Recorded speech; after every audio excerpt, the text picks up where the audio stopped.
Putusan nomor 168 garis miring PU garis datar 21 Romawi garis miring 2023. Demi keadilan berdasarkan ketuhanan Yang Maha Esa, Mahkamah Konstitusi Republik Indonesia yang mengadili perkara konstitusi pada tingkat pertama dan terakhir menjatuhkan putusan dalam perkara pengujian Undang-Undang Nomor 6 Tahun 2023 tentang penetapan peraturan pemerintah pengganti Undang-Undang Nomor 2 Tahun 2022 tentang Cipta Kerja menjadi undang-undang terhadap Undang-Undang Dasar Negara Republik Indonesia tahun 1945.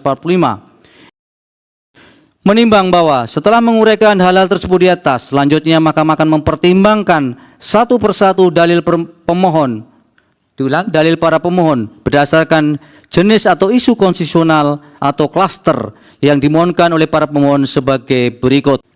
Dalil mengenai pekerja alih daya atau outsourcing.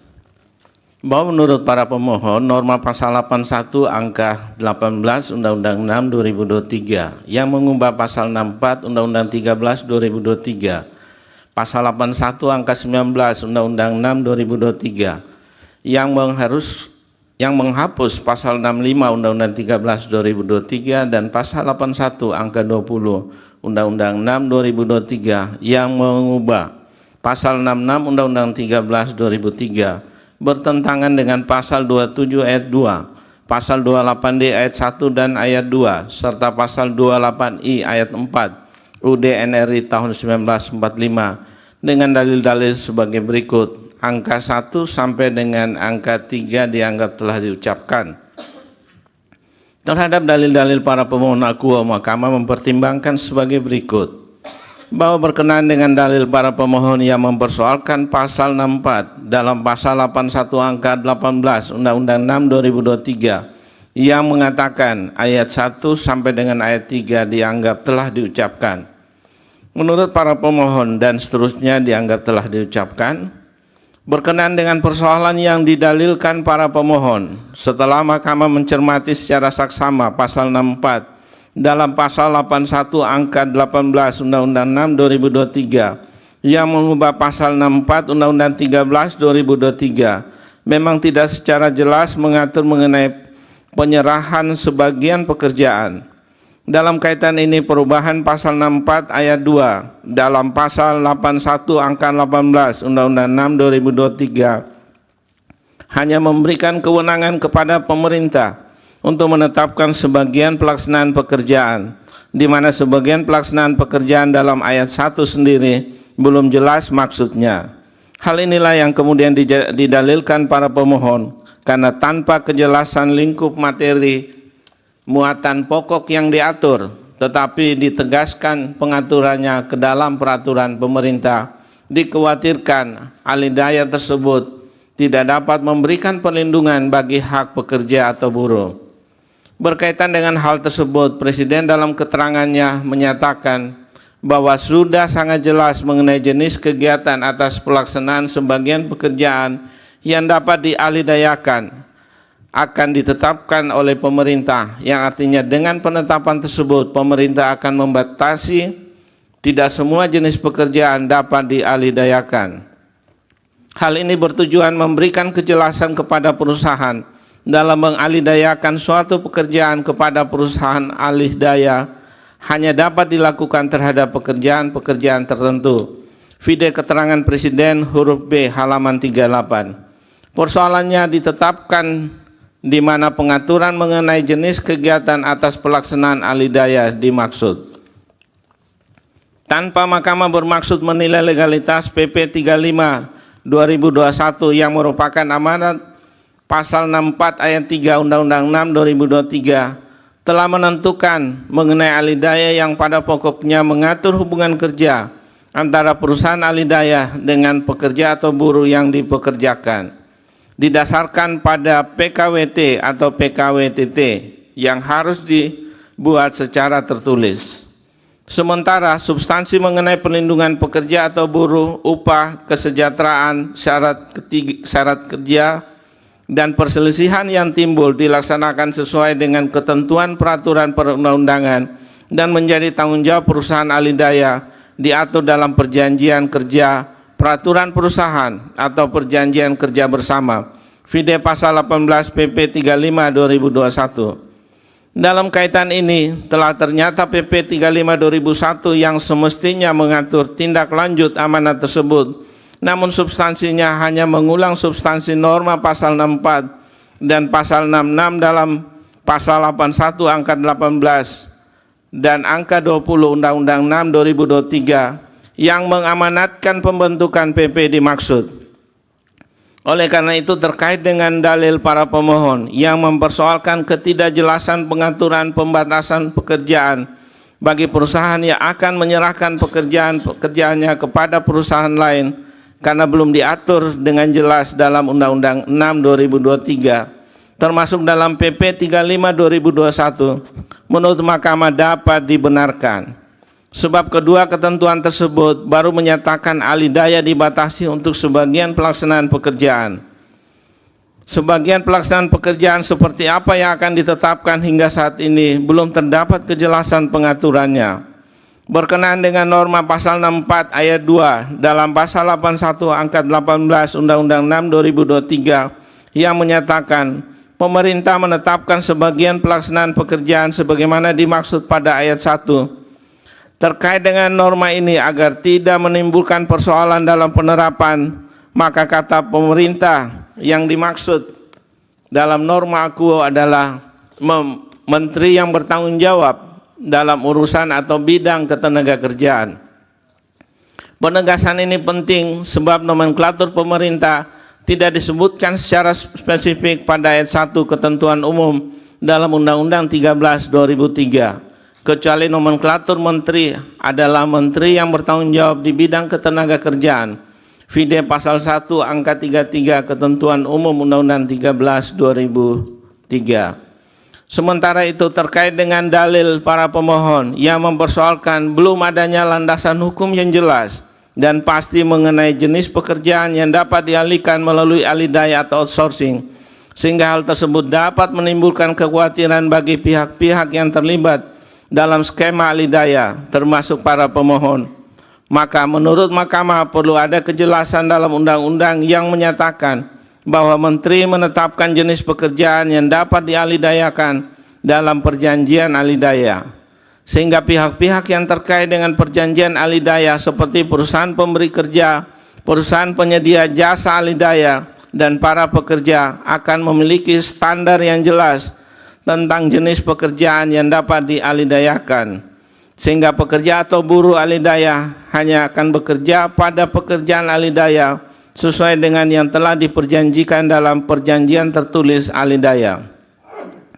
Dengan adanya kejelasan ini akan memberikan perlindungan hukum yang adil kepada pekerja atau buruh mengenai status kerja dan hak-hak dasarnya serta upah, jaminan sosial, dan kondisi kerja yang layak, karena sudah ditetapkan jenis pekerjaan alih dayanya dalam perjanjian kerja.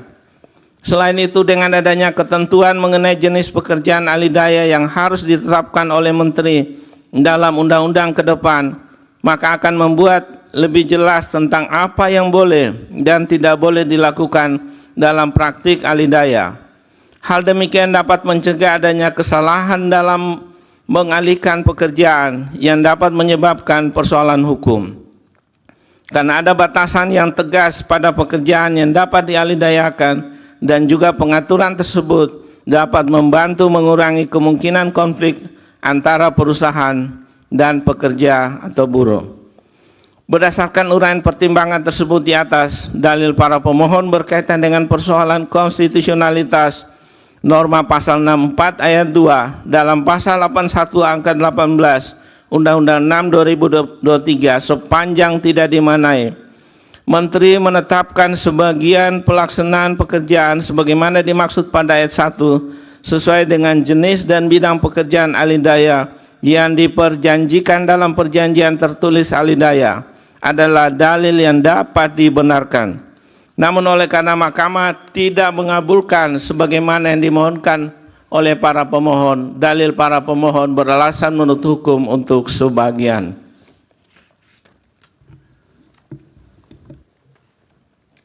Bahwa berkenaan dengan dalil para pemohon yang mempersoalkan norma pasal 65 dalam pasal 81 angka 19 Undang-Undang 6 2023 yang dinyatakan dihapus di mana semula pasal 65 Undang-Undang 13 2003 menentukan bahwa ayat 1 sampai dengan ayat 9 dianggap telah diucapkan. Menurut para pemohon, dengan dihapuskannya pasal 65 Undang-Undang 13 2003 dan seterusnya dianggap telah diucapkan, terhadap dalil para pemohon aku sebelum mempertimbangkan norma pasal 65 dalam pasal 81 angka 19 Undang-Undang 6 2023, terlebih dahulu Mahkamah akan mempertimbangkan norma pasal 66 dalam pasal 81 angka 20 Undang-Undang 6 2003. Hal ini dilakukan karena norma pasal 65 dalam pasal 81 angka 19 Undang-Undang 6 2003 berkelindan dengan norma pasal 66 dalam pasal 81 angka 20 Undang-Undang 6 2023. Berkenaan dengan hal ini di atas, para pemohon mempersoalkan norma pasal 66 dalam pasal 81 angka 20 Undang-Undang 6 2023 yang menyatakan ayat 1 sampai dengan ayat 6 dianggap telah diucapkan. Terhadap dalil para pemohon aku, penting bagi Mahkamah untuk mengutip pertimbangan hukum putusan Mahkamah Konstitusi nomor 27 PUU 9 2011 yang diucapkan dalam sidang pleno terbuka untuk umum pada tanggal 17 Januari 2012 yang menyatakan antara lain kutipan dianggap telah diucapkan. Berdasarkan kutipan pertimbangan hukum di atas, telah ternyata perubahan pasal 66 Undang-Undang 13 2003 dikarenakan pasal 66 ayat 2 huruf B Undang-Undang 13 2003 telah dinyatakan inkonstitusional secara bersyarat, sehingga untuk mengadopsi putusan Mahkamah Konstitusi nomor 27 PUU 9 2011 dimaksud pembentuk undang-undang melakukan reformulasi terhadap pasal 66 Undang-Undang 13 2003 agar dapat memberikan perlindungan atas hak-hak pekerja buruh outsourcing, termasuk mengatur substansi pasal 65 Undang-Undang 13 2003 yang masih relevan. Berkenaan hal ini, ditentukan pula bahwa dalam hal perusahaan alih daya mempekerjakan pekerja atau buruh berdasarkan PKWT, maka pekerjaan kerja tersebut harus mensyaratkan pengalihan pelindungan hak bagi pekerja atau buruh apabila terjadi pergantian perusahaan alih daya dan sepanjang objek pekerjaannya tetap ada. Pengaturan ini dimaksudkan agar memberikan jaminan atas kelangsungan bekerja bagi pekerja atau buruh yang hubungan kerjanya berdasarkan PKWT dalam perusahaan alih daya. Apabila jaminan tersebut tidak diperoleh oleh pekerja atau buruh, maka perusahaan alih daya bertanggung jawab atas pemenuhan hak pekerja atau buruh vide pasal 19 PP 35 2021. Perusahaan alih daya yang dimaksud adalah badan usaha berbentuk badan hukum yang memenuhi syarat untuk melaksanakan pekerjaan tertentu berdasarkan pekerjaan yang disepakati dengan perusahaan memberi pekerjaan vide pasal 1 angka 14 PP 35 2021. Ketentuan dalam pasal 19 dan pasal 20 PP 35 2021 merupakan peraturan pelaksanaan dan pasal 64 dalam pasal 81 angka 18 Undang-Undang 6 2023 yang telah mengakomodasi pertimbangan hukum putusan Mahkamah Konstitusi nomor 27 PUU 9 2011 dengan menegaskan bahwa hubungan kerja antara pekerja atau buruh dan perusahaan yang melaksanakan pekerjaan outsourcing adalah konstitusional sepanjang dilakukan berdasarkan PKWT secara tertulis.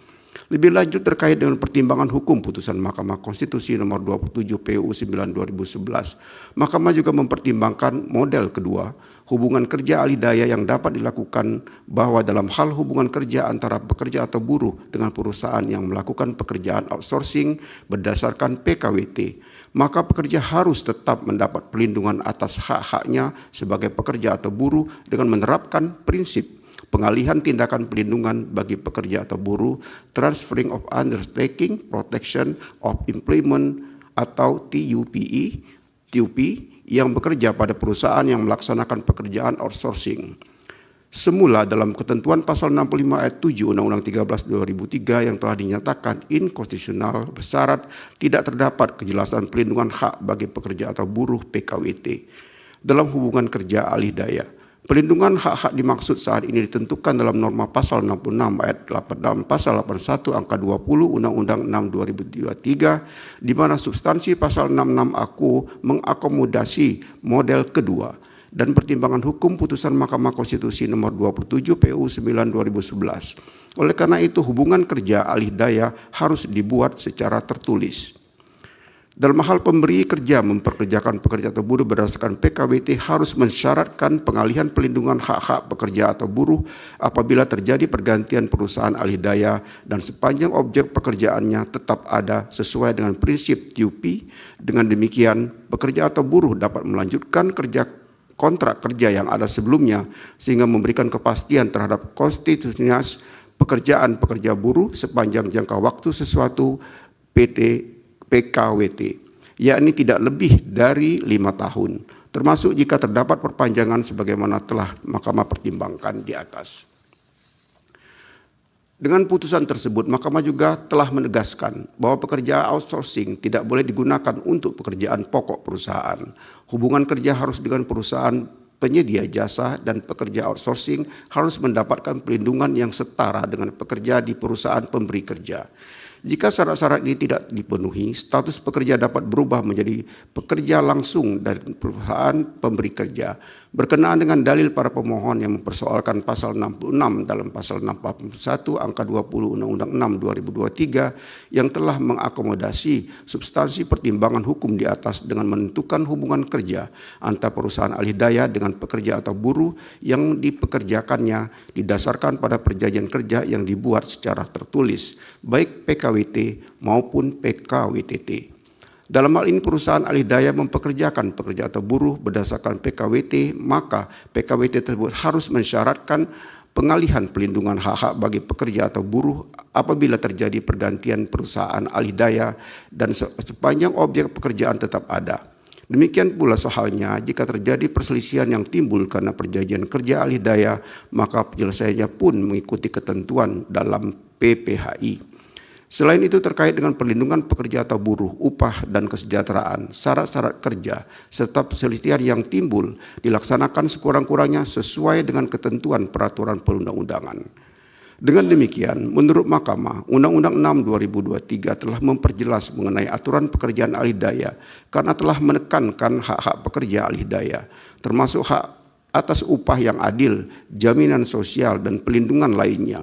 Hal tersebut telah memberikan kepastian yang lebih baik bagi pekerja serta memberikan mekanisme penegakan yang lebih ketat dan sanksi bagi perusahaan yang melanggar ketentuan mengenai pekerja alih daya. Berdasarkan seluruh uraian pertimbangan hukum tersebut di atas, dalil para pemohon yang pada pokoknya menyatakan pasal 66 dalam pasal 81 angka 20 Undang-Undang 6 2023 menyebabkan perusahaan atau pengusaha jasa dapat dengan leluasa menggunakan pekerja outsourcing untuk melakukan hal-hal yang tidak sesuai dengan kontrak awal pekerjaannya sehingga tidak terlindungi hak pekerja buruh dalam hubungan kerja alih daya adalah tidak beralasan menurut hukum. Sementara itu berkaitan dengan dalil para pemohon yang mempersoalkan penghapusan norma pasal 65 Undang-Undang 13 2003 dalam pasal 81 angka 19 Undang-Undang 6 2023 oleh karena Mahkamah telah menyatakan norma pasal 66 dalam pasal 81 angka 20 Undang-Undang 6 2023 yang merupakan tindak lanjut dari putusan Mahkamah Konstitusi nomor 27 PUU 9 2011 adalah konstitusional. Maka terhadap dalil para pemohon yang menyatakan penghapusan norma pasal 65 dalam pasal 81 angka 19 Undang-Undang 6 2023 dan memohon untuk memberlakukan kembali norma pasal 65 Undang-Undang 13 2003 ada dalil yang tidak berdasar. Dengan demikian dalil para pemohon berkenaan dengan norma pasal 65 pasal 81 angka 19 Undang-Undang 6 2023 adalah tidak beralasan menurut hukum. Bahwa berdasarkan seluruh uraian pertimbangan hukum tersebut di atas, dalil para pemohon berkenaan dengan alih daya outsourcing dalam norma pasal 64 ayat 2 dalam pasal 81 angka 18 Undang-Undang 6 2023 telah ternyata tidak memberikan hak atas pekerjaan dan penghidupan yang layak serta pelindungan dalam kepastian hukum yang adil sebagaimana diatur dalam pasal 27 ayat 2 dan pasal 28D ayat 1 Undang-Undang Dasar Negara Republik Indonesia tahun 1945, namun tidak sebagaimana yang didalilkan para pemohon sehingga dalil para pemohon adalah beralasan menurut hukum untuk sebagian. Sedangkan berkenaan dengan norma pasal 65 dalam pasal 81 angka 19 Undang-Undang 6 2023 yang menghapus pasal 65 Undang-Undang 13 2003 dan pasal 66 dalam pasal 81 angka 20 Undang-Undang 6 2023 telah ternyata tidak melanggar hak atas pekerjaan dan penghidupan yang layak serta pelindungan dan kepastian hukum yang adil sebagaimana diatur dalam pasal 27 ayat 2. Pasal 28D ayat 1 dan ayat 2 Undang-Undang Dasar NRI tahun 1945, bukan sebagaimana yang didalilkan oleh para pemohon. Dengan demikian, dalil para pemohon adalah tidak beralasan menurut hukum.